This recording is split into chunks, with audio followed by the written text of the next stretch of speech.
Bonjour à tous, dans cette deuxième vidéo sur les intégrales généralisées, euh, on va s'intéresser à une propriété, une proposition par rapport à un caractère qui est local par rapport aux bornes qui posent problème.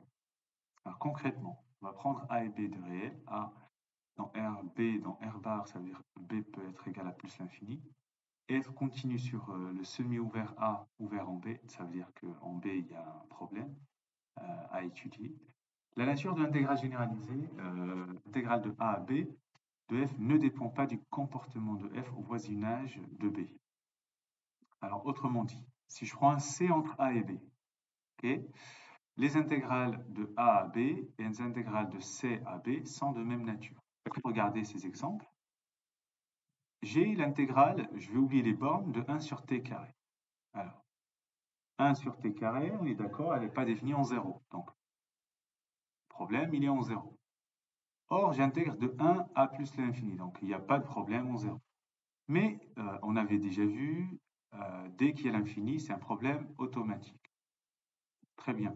Cette propriété veut dire que si vous intégrez de 1 plus l'infini, ou bien 42 millions, je ne sais pas quoi, jusqu'à plus l'infini, en fait, ça revient au même, puisque en fait, le problème, c'est en plus l'infini. Voilà.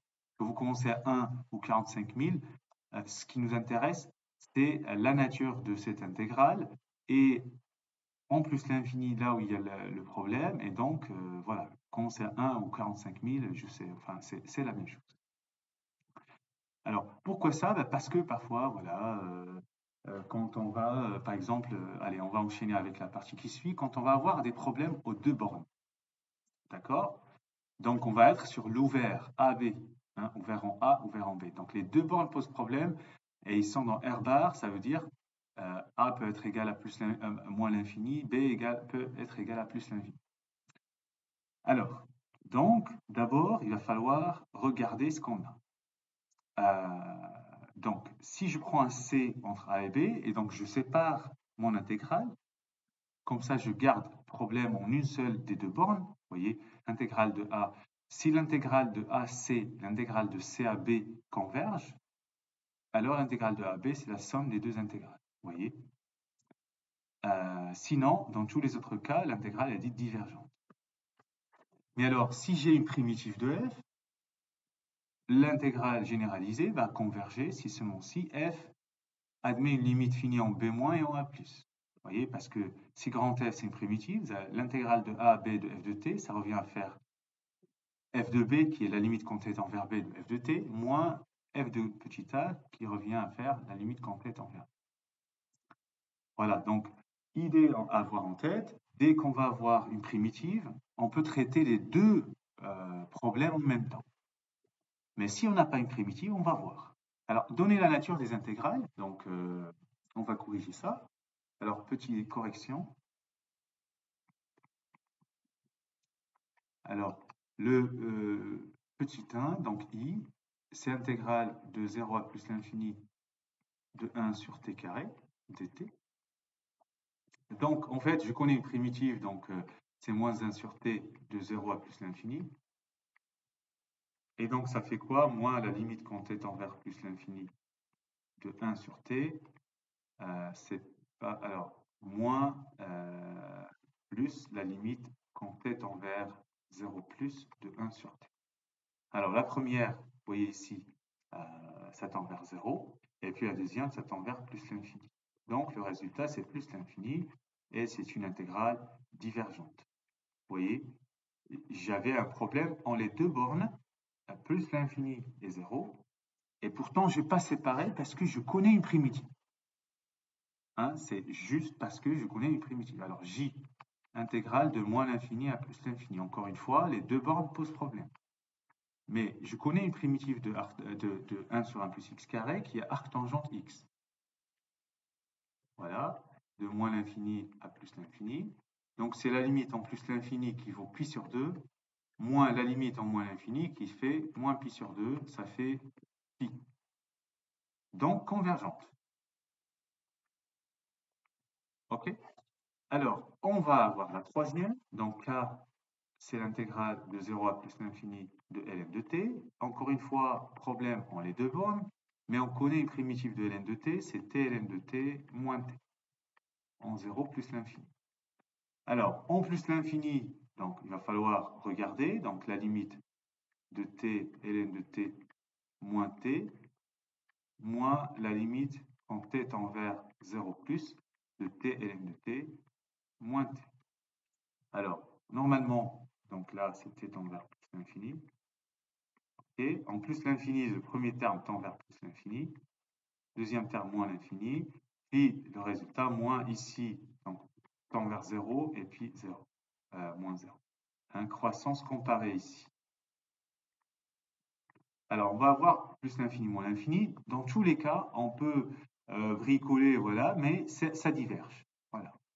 On ne va pas chercher la limite, mais ça diverge.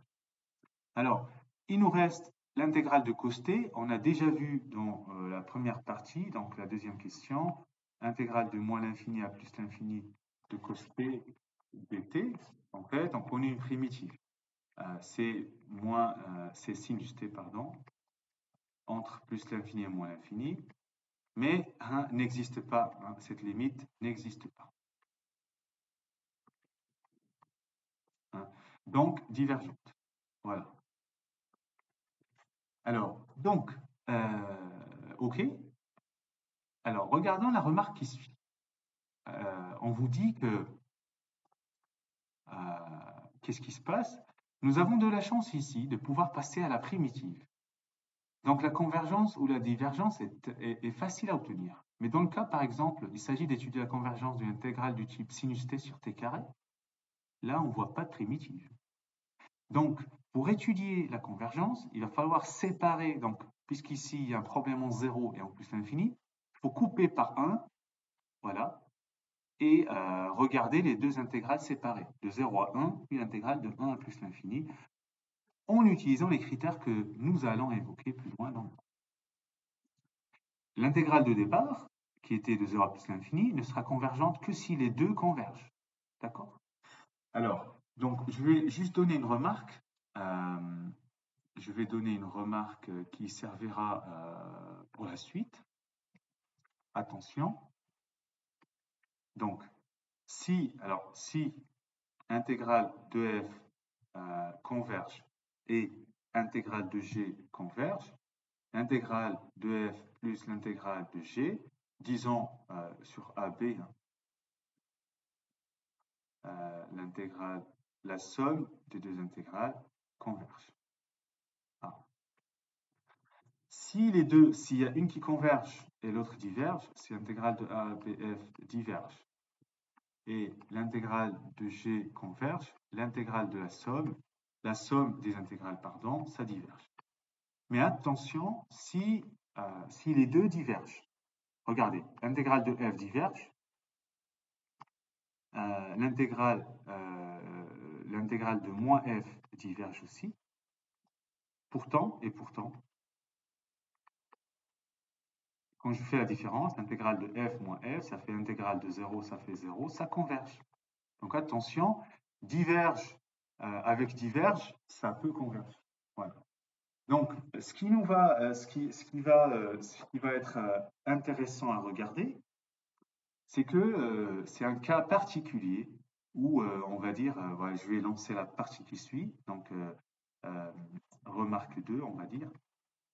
Si je regarde, par exemple, l'intégrale de 0 à 1 de sinus t sur t.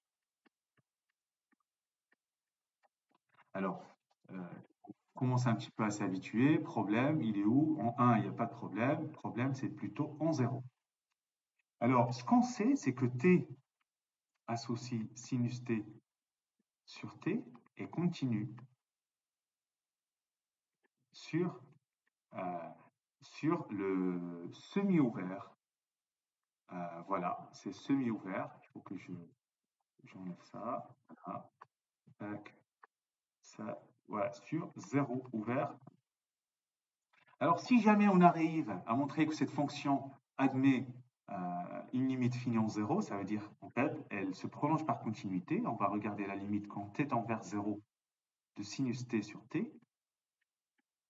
Alors, Ça, en fait, il faut le voir comme taux d'accroissement, t tend vers 0 sinus t moins sin de 0 sur t moins 0, vous voyez. Et ça donne quoi? C'est sinus prime en 0. Sinus prime, c'est cosinus et en 0, ça fait 1. C'est un nombre fini. Fini. Vous voyez, donc, cette fonction, finalement, donc, t associé sinus t sur t se prolonge par continuité en 0,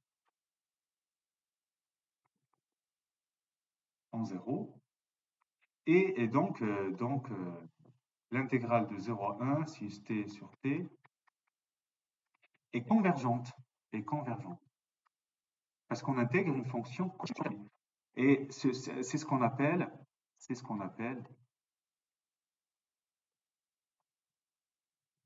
intégrale faussement impropre. Faussement impropre. Alors voilà, on verra ça la prochaine fois. Allez, bon courage.